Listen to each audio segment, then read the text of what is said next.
Lukas 6 ayat 45, demikianlah firman Tuhan. Orang yang baik mengeluarkan barang yang baik dari perbendaharaan hatinya yang baik, dan orang yang jahat mengeluarkan barang yang jahat dari perbendaharaannya yang jahat. Karena yang diucapkan mulutnya meluap dari hatinya.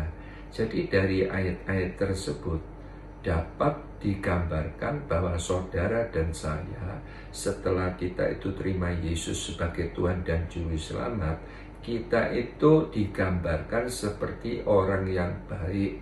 Dan kalau Alkitab katakan orang baik mengeluarkan barang yang baik dari perbendaharaan hatinya, dan orang yang jahat mengeluarkan barang yang jahat dari perbendaharaannya yang jahat. Lalu dikatakan ayat tersebut karena yang diucapkan mulutnya meluap dari hatinya. Jadi jelas dari ayat ini kita diingatkan bahwa perkataan kita sebagai anak-anak Tuhan, perkataan yang harus selalu memuliakan Tuhan. Itu saudara. Seringkali begini saudara, kita itu tidak sadar ya, bibir kita, perkataan kita itu lebih menyetujui fakta-fakta. Contoh, kita melihat kekurangan orang lain, kita bisa menjelek-jelekan. Betul tidak saudara? Kita melihat kelemahan kekurangan orang lain, kita menggosipkannya. Dan bahkan kalau kita itu menghadapi persoalan, permasalahan, seringkali kita sungut-sungut. Padahal dari ayat ini dikatakan bahwa orang yang baik mengeluarkan barang yang baik dari perbendaharaan hatinya yang baik. Gitu saudara. Jadi saudara dan saya, setelah kita itu terima Yesus sebagai Tuhan dan Juru Selamat, kita itu digambarkan Alkitab orang yang baik. Orang yang baik perkataannya selalu memuliakan Tuhan saudara. Bahkan kalau kita teliti di dalam Alkitab, dalam keadaan seburuk apapun ya, keadaan paling buruk pun, Tuhan itu mau supaya perkataan kita itu selalu memuliakan namanya. Saya akan bacakan di dalam Ibrani 13 ayat yang ke-15. Sebab itu marilah kita oleh Dia senantiasa mempersembahkan korban syukur kepada Allah, yaitu ucapan bibir yang memuliakan namanya. Nah, jadi dari ayat ini jelas, dalam keadaan paling buruk pun Tuhan mau supaya perkataan saudara dan saya sebagai anak-anak Tuhan, kita harus selalu memuliakan namanya. Bahkan ditulis juga di dalam Mazmur 50 ayat 23 bagian A dikatakan, siapa mempersembahkan syukur sebagai korban, ia memuliakan aku. Nah, mempersembahkan korban syukur itu memuliakan nama Tuhan. Mengapa dikatakan korban? Artinya itu begini, pada waktu kita itu menghadapi problem permasalahan yang sangat berat, ya, kita itu mampu memuliakan Tuhan, itu korban saudara. Mampu memuliakan nama Tuhan di saat kita, ya, di saat tidak enak, di saat tidak baik, di saat ya kita ada hal-hal yang tidak menyenangkan, di saat ada problem permasalahan berat. Bahkan kalau kita teliti saudara, perkataan yang selalu memuliakan nama Tuhan itu kunci kemenangan.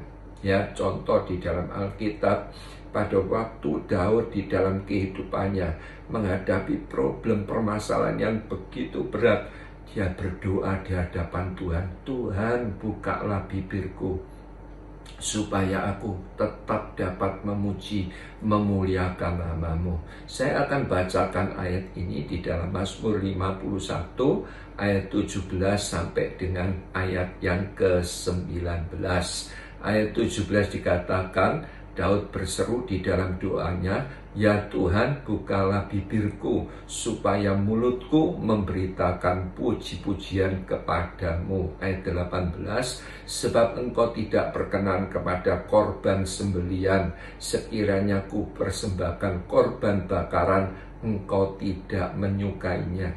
Ayat 19 dikatakan, korban sembelian kepada Allah ialah jiwa yang hancur, hati yang patah, dan remuk tidak kau pandang hina, ya Allah.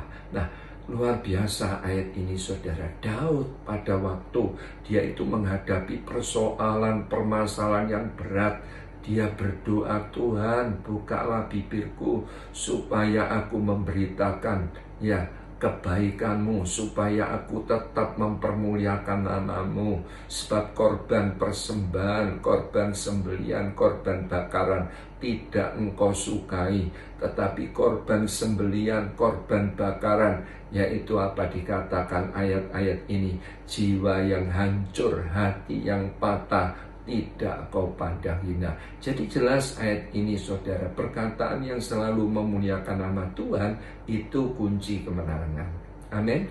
Nah, sebaliknya, kalau perkataan kita itu tidak memuliakan nama Tuhan, maka kita itu sedang merusak rencana Tuhan. Saya akan bacakan di dalam Ulangan 28 ayat 47 sampai 48. Ayat 47 dikatakan, "Karena engkau tidak mau menjadi hamba kepada Tuhan Allahmu dengan sukacita dan gembira hati, walaupun kelimpahan akan segala-galanya."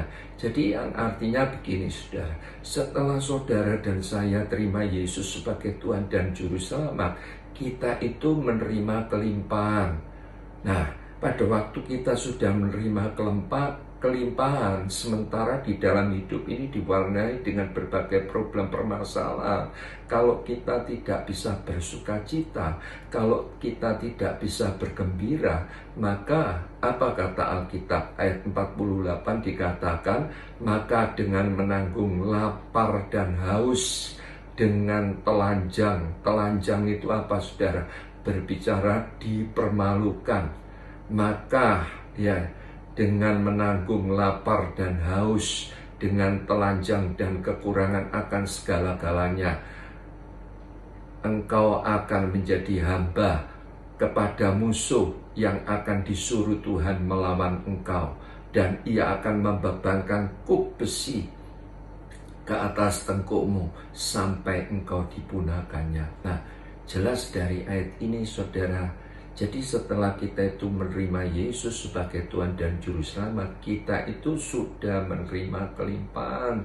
Tetapi oleh karena fakta-fakta di dalam hidup ini, kita tidak bisa bergembira, kita tidak bisa bersukacita, kita tidak dapat mengucap syukur, kita tidak dapat memuliakan Tuhan, maka apa yang terjadi tadi Alkitab katakan, engkau akan menanggung lapar dan haus, engkau akan telanjang, dipermalukan, saudara. Engkau akan mengalami kekurangan dalam segala sesuatu, dan engkau akan diserahkan oleh Tuhan kepada musuh. Musuh itu siapa, saudara? Iblis. Dan kuk besi itu akan ditimpakan di atas tengkukmu sampai engkau dibinasakan. Berbicara kuk itu sudah diselesaikan oleh Tuhan Yesus 2000 tahun yang lalu. Tetapi oleh karena apa? Kita tidak bisa memuliakan Tuhan. Dampaknya apa, saudara? Kita itu merusak rencananya. Jadi hari ini saya berdoa, engkau sebagai anak-anak Tuhan, dikatakan Alkitab, orang baik mengeluarkan barang yang baik dari perbendaharaan hatinya, sementara orang jahat mengeluarkan apa, saudara? Barang yang jahat dari perbendaharaan hatinya. Ya, dikatakan begitu, karena yang keluar dari mulut ini tadi, yang meluap dari dalam hati. Jadi itu sebabnya kita diingatkan bahwa saudara dan saya, setelah kita terima Yesus sebagai Tuhan dan Juru Selamat, Tuhan mau supaya perkataan kita selalu memuliakan namanya. Tuhan Yesus memberkati.